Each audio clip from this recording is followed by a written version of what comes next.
Sometimes you see a single chart, just one image, and it tells you everything about a country's ambition. And what we're looking at today? It's exactly that. This isn't just some boring flowchart. No, this is basically a map of Vietnam's massive play to become a key player in the most critical industry on Earth, semiconductors. All right, here we go. Take a look at this. What you're seeing is a map of Vietnam's journey in the global chip-making game. Now, for a long time, they've been a super reliable piece of this puzzle, for sure. But this chart tells a whole new story. It's about a massive, deliberate shift from just being one link in a very long chain to actually trying to forge their own. Okay, so to really understand just how big a deal this is, we got to quickly break down how a chip even gets made. It's basically a four-step pipeline. First, you've got the design. That's the brains, the blueprint. Then comes wafer fabrication, which is super complex stuff where they actually print that design onto silicon. Step 3 is called OSAT. That's a mouthful. It just means assembly and test. You package them up, make sure they work, and finally, you get the module product, the thing that actually goes into your phone or your computer. So where did Vietnam fit into all this? Well, for a long time, their role was really concentrated in those last couple of steps.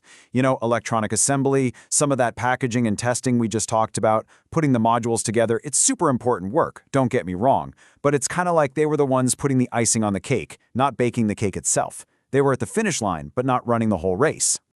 But that is all changing, and I mean dramatically.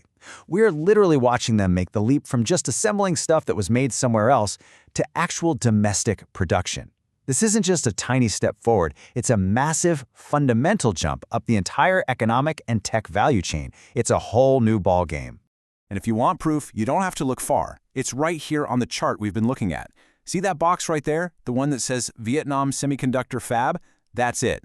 That one little box is the absolute game changer.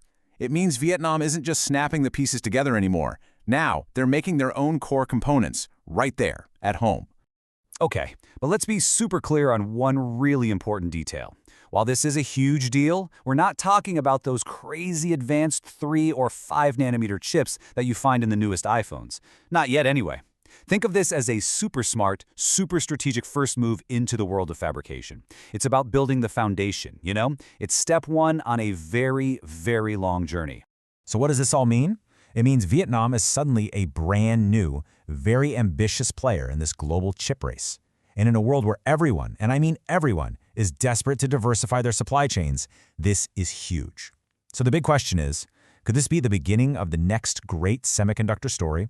It's a really bold move, a big gamble for sure, and you better believe the rest of the world is watching very, very closely.